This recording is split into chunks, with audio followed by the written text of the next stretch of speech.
Today on Locked On Canadiens, the latest on Cole Caufield's potential contract. Michel Pezzetta has been extended, and there will be some news on the salary cap, but not this year. It'll be next year.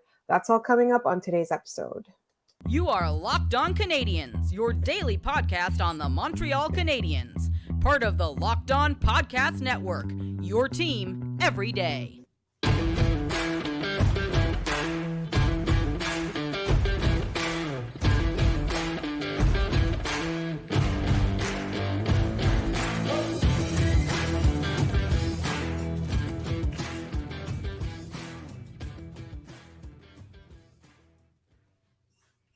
Hi there, everyone, and welcome to episode 859 of Locked On Canadiens. We thank you so much for making us your first listen of the day every day. We're free and available wherever you get your podcasts, as well as on YouTube, all throughout the off-season. Yes, throughout the off-season. People keep asking me, even in the off-season? Yes, even in the off-season. And the reason for that is there's plenty of news that is going on. Like right now, we have a potential update on Cole Caufield's contract, upcoming contract. We have a definite update on the Michel Pezzetta contract. And there's a salary cap update thanks to Gary Bettman's media availability in the Stanley Cup Final Media Day, or whatever it is that they're calling, to try to be like the NFL. Scott, first of all, my co-host Scott, a wonderful Scott from Habs Eyes on the Prize. How are you doing on this? We are recording this on a Sunday morning. So what I think is going to happen is that Kent Hughes is going to do his Monday 8 a.m. news drop, and that's when we're going to hear about the Cole Caufield contract. But first, how are you doing? How was your weekend? I'm doing all right. So my voice sounds a little bit shot. We were out and about yesterday visiting some friends and doing some stuff, and so my voice is a little bit rusty today. I am, like many people, just waiting for any kind of news at this point, any kind whatsoever. The Michel Pezzetta news was fun, and we will talk about that and some things tangentially related to that.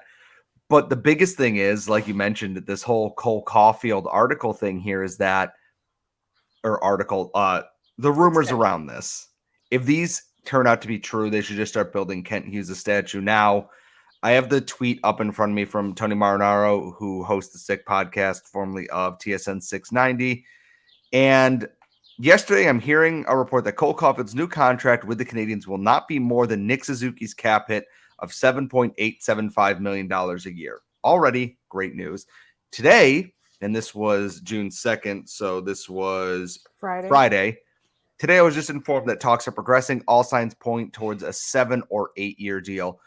If that ends up being true, just an insane value by Kent Hughes and the Canadiens organization here.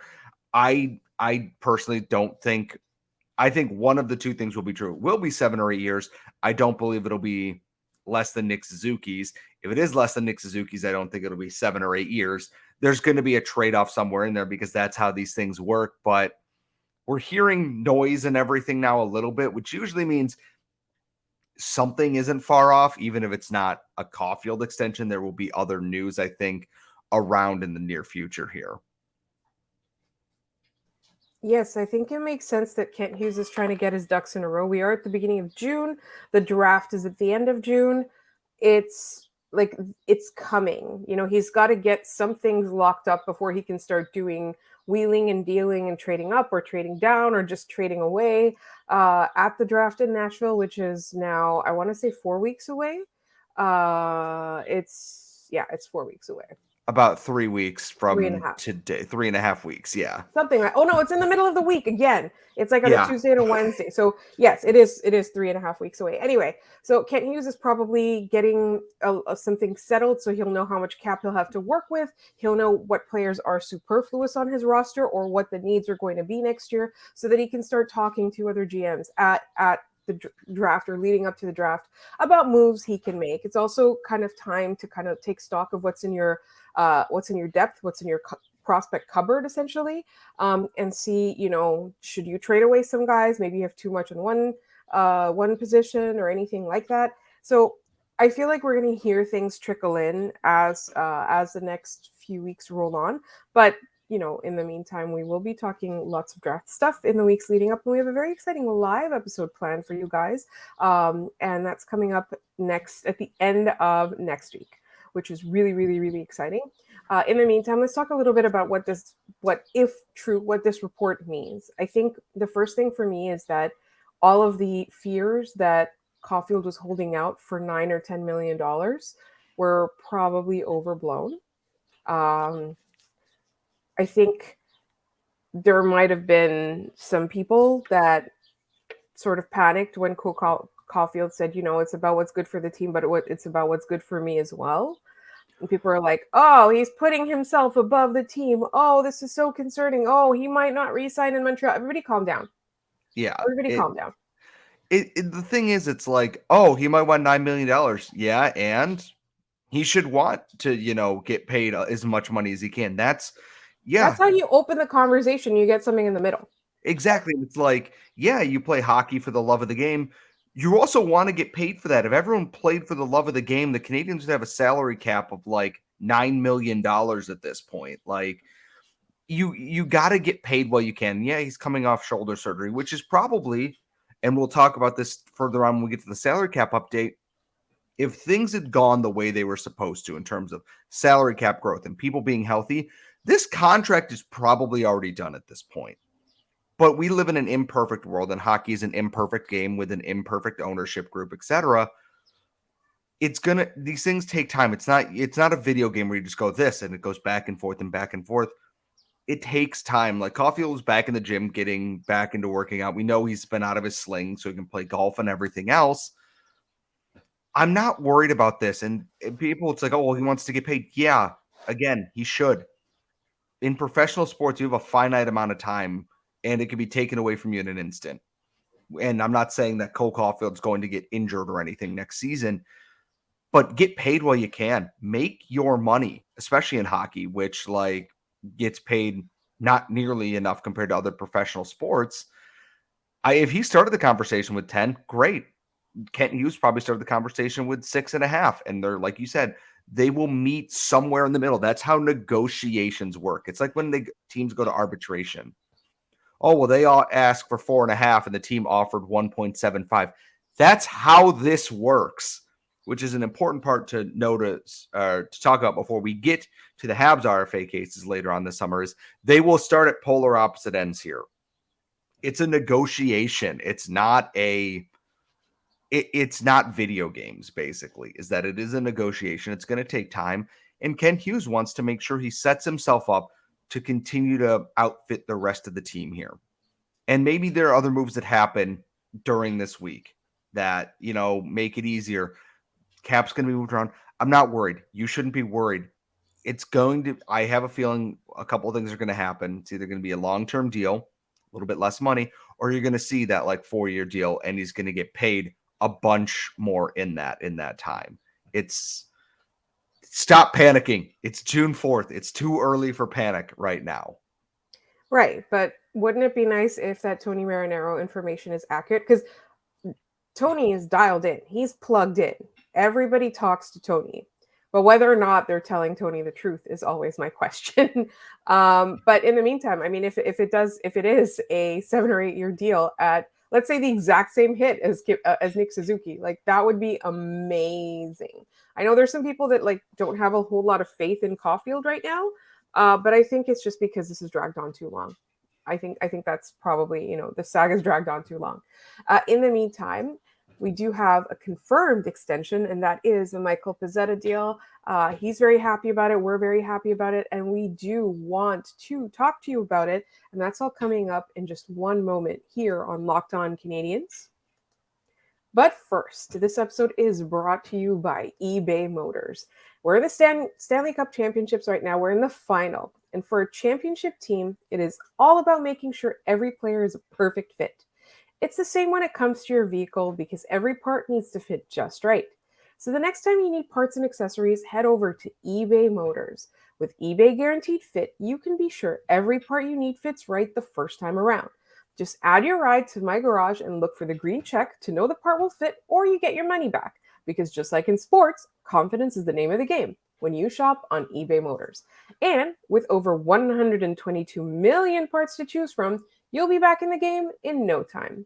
After all, it's easy to bring home a win when the right parts are guaranteed. Get the right parts, the right fit, and the right prices on ebaymotors.com. Let's ride! eBay Guaranteed Fit is only available to U.S. customers. Eligible items only. Exclusions apply.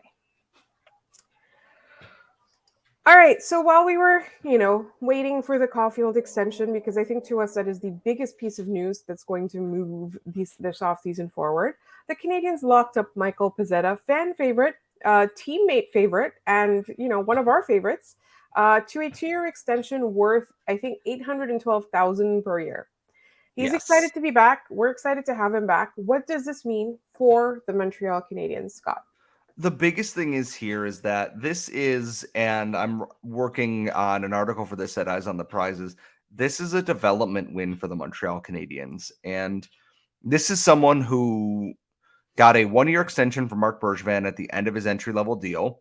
And it was kind of up in the air, like, okay, is this actually, going to become something? He was part of that infamous Caufield to the AHL, Pezzetta to the NHL thing during Dominique Ducharme's descent from the Stanley Cup final, basically. And it's nice to see.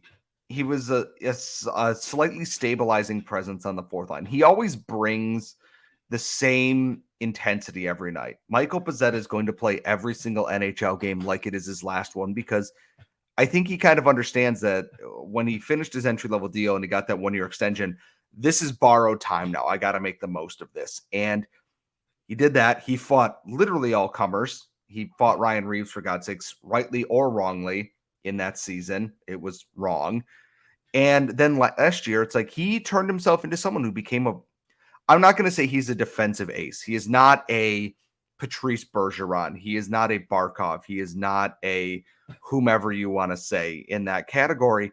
But for a fourth line guy, and it was Micah Blake McCurdy who put up the chart there, Pezzetta does a pretty good job in his role of mitigating chances when he's on the ice. I mean, the Canadiens as a whole, not very good at it, and that comes from the defense and whatever. But Pezzetta's managed to turn himself into a pretty good modern checking forward here. And I think for the Canadiens, that's a good thing. Even if he's your 13th forward next year, there's worse options to have, and you can bury the contract in the AHL if you want to. And with 2 years on there, it's less likely that people will claim him on waivers if he goes on there for whatever reason, because you only want 1 year usually. And I'm happy for him. I'm glad he's sticking around. That shootout moment in Buffalo last year is probably going to go on should be on every highlight reel for the Canadiens. It was a ton of fun. And he's a guy, like you said, is just one of the guys. Teammates love him. He loves being here. He knows his role and he plays it well. And honestly, it wasn't the most pressing bit of news, but it's done it out of the way. And he's earned that little bit of a 2-year payday because he played on 1-year deals and he earned it. He set a career high in goals, points, and assists last year. It's hard to be upset with an $800,000 contract for a guy on your fourth line. And on his media availability, he talked about getting an opportunity to play on the penalty kill. And he wanted to have a little bit more of that this season because he said that he wanted to establish himself as a penalty killer, which I think is great. Like, he still wants to work on his skills, even though, like, initially, I think when he was first brought on, like, that's not necessarily what people were tasking him with, or that was not the expectation for what he would do. But the fact that he is doing it, wants to do it, wants to improve upon it, wants to establish himself, it kind of like, it shows that he's also still willing to evolve his game, even though I think, today after 2 seasons, you can say that he has established himself as a presence in the NHL, as an energy presence in the NHL. I just really like that mentality. And like you said, it is a development win for the Canadiens. I think it also goes to show that if you give the player the right tools, a player with the right mentality will want to build upon it. Like, the limit is not what you gave him. The limit is, how much more can I do? How much more can I evolve? And so for me, I think that is the biggest thing about Michel Pezzetta. Like, I think he's still willing to get better. It's not just for him, I made the NHL, I'm good now. And a lot of depth forwards, sometimes, like, they have a ceiling. And for him, he doesn't want to have a ceiling. Whether or not, like, physically he can or not, it doesn't matter. He doesn't want to have a ceiling. And I absolutely really love that. So, for me, a great deal for the Canadiens, a great deal for Michel Pezzetta. I'm very happy for him. I'm very happy for us. We get to watch him. Excellent hair, as always. And I hope he doesn't get rid of that. Oh, no. Like, that's the thing is it's like he's got the most creative player NHL, like, look ever. He's got the mustache, he's got the hair, he's got the crazy eyes, everything. And I wanted to, like, before we move on into our final segment here, is Michel Pezzetta should be considered a development success for the Canadiens team here, because he was kind of listless before they brought in a new group when Joel Bouchard and Jean-Francois Houle into the AHL. And because when Houle took over as coach after Bouchard departed during the Stanley Cup final run, Pezzetta went down on waivers, cleared waivers, and went to the Rocket and put up 6 points in 8 games. He got recalled on merit. It's just that Caufield going the other way overshadowed that, and then he just stuck in the NHL. He didn't look out of place. Yeah, he's limited in what he does in that, but he played his role well as a fourth liner, bottom sixer, now a penalty killer, and he stuck again this year. I thought during the preseason he wasn't going to make it, and he stuck around and he set new career highs. Development success does not mean this person became a superstar or a 30-goal scorer. Development success can look like a lot of different things. When you look at Michel Pezzetta's profile from his draft year, he was always a hard checking forward, an aggressive player, maybe a little bit too much, and a guy who was always involved physically and emotionally. And he was that in the AHL a little bit, perhaps a little bit too emotionally charged, getting himself and his team into trouble here. And now he's an NHL regular. Yes, it's as a fourth liner and as like a second wave penalty killer, defensive forward, what do you want to call it? But if you had told me that Michel Pezzetta would be a NHL regular after his draft year, I wouldn't have believed you. And I've watched him play through the AHL and everything else here. I believe that he's always had the team's best interest at heart, and he wants to do what he can for that team.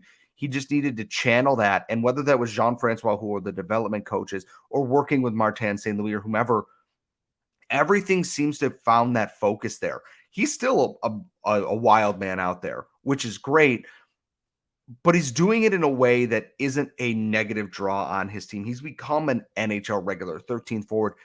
He did not have the profile of someone who should have made it as an NHL player. At least not, based on skill and scoring and points and everything. And he did that. That's a success for the Canadiens. And every development path is not the same. If the Canadiens drafted Connor Bedard this year, we should not hold him to the same standard we hold Michel Pezzetta. And we shouldn't hold Michel Pezzetta to the standard we hold like a Uri Slafkovsky or somebody else in this organization. It's not a massive win. He's a fourth line player, but it is still a development win. We've seen it with Jake Evans. We've seen it with Raphael Harvey-Pinard. We're hoping to see it with Xavier Simoneau and Miguel Torrini and some of these other guys. More and more of these longer shots are starting to make it, which is a sign of good development. We talked about Tampa Bay. Buying into the system does so much for that. And I think Michel Pezzetta is a perfect example of that. Really happy to have the guy back. And I think he's going to have another good year here. At least that is, what my hope is right now.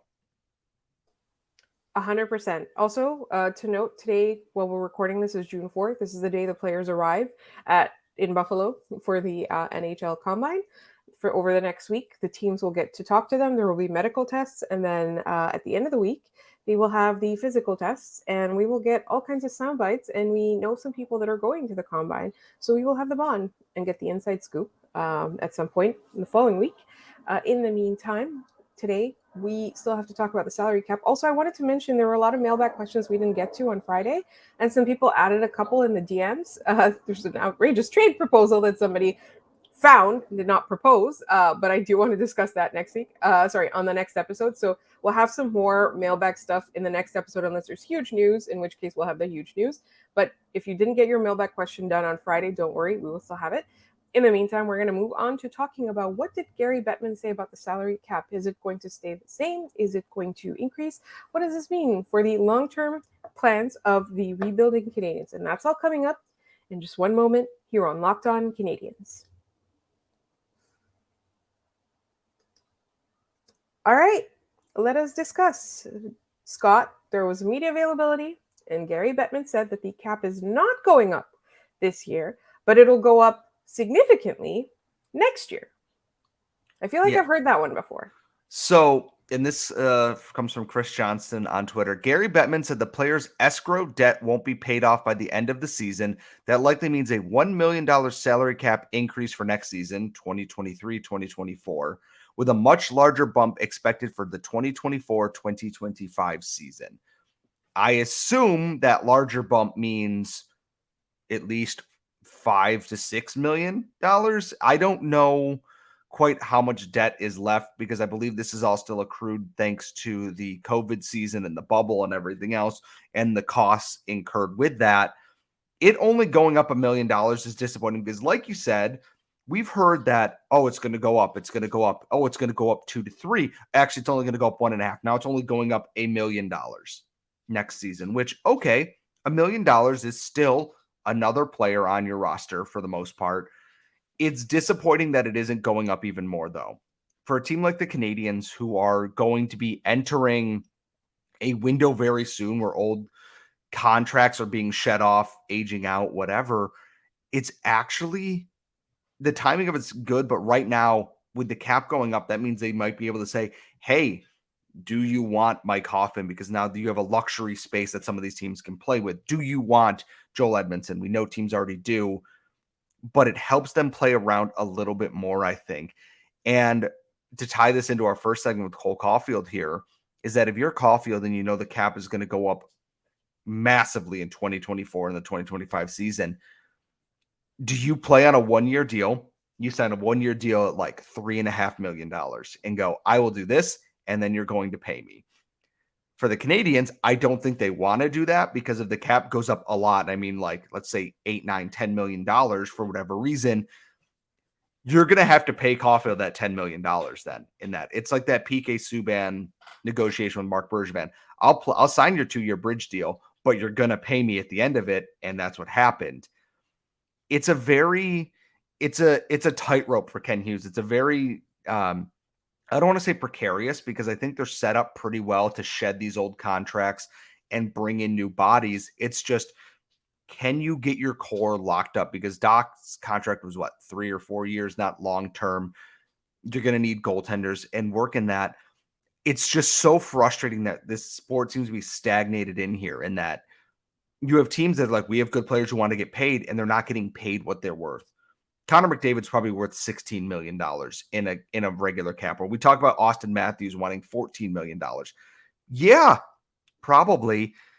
To bring it all back, though, I think the timing of this is good for the Canadiens because that 2024-2025 season is when guys like Savard are going to be off the books, when Edmondson will be off the books, Mike Hoffman will be off the books. Some of these LTIR guys who are bouncing in between will be off the books. They're going to have a lot of money to play around with. Some guys are going to need new deals. You can extend some other pieces, but they will have cap space and then some to play with. And you're going to watch Kent Hughes. We're going to see what he can do with all that money and space that he hasn't had right now as he works through what Marc Bergevin left for him.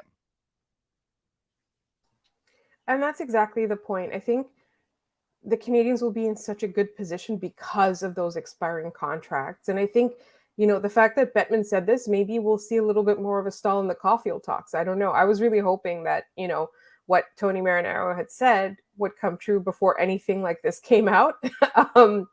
Because I also thought it would go up this year, to be honest. That's why I was like, I feel like I've heard it before. I feel like I've heard that like it's going to go up and then it doesn't. And again, like we saw like with COVID, it's unexpected, right? Like all these players sign deals or all these teams sign players to deals expecting a steady rise in the cap per year. And that didn't happen. In fact, there were a lot of issues with revenue. So, it stayed still. Like they had to freeze it or whatever you want to call what they did. Like, I think for me, like the biggest thing right now is just get Caufield locked up. Just get it figured out. Just get it figured out. If it's a bridge deal, it's a bridge deal. If it's a long-term deal, it's a long-term deal. Just don't let another team have him. Just don't turn things sour to a point that after his RFA years, he walks away. That's all I want. And I think that's a good point too, is I'm looking at this right now. The Canadiens have, they have space to play around with, not counting because I believe they have the cap space, and this includes Carey Price being on the roster still.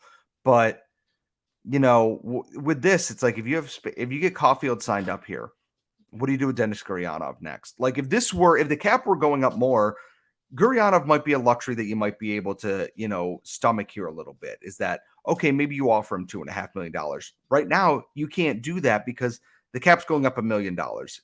Do you want to commit a chunk of that cap space to Denis Gurianov, who was inconsistent for you? When he was on, great, awesome. Everyone loved that.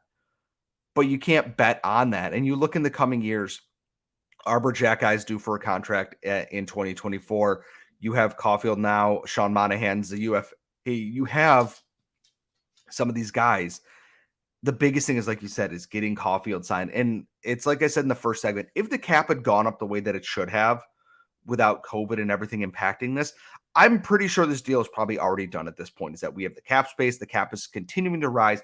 We will give you 8 times 8 or whatever it might be. And this contract is done and we're not stressing about it the next day.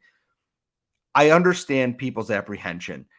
It's also not the Canadiens' fault the cap stayed stagnant in this, because it was either that or there's no hockey at all, which is a mess in and of itself. I'm not worried about the contract getting done. I'm very curious to see I can't remember the last time we saw a big escalation in the salary cap.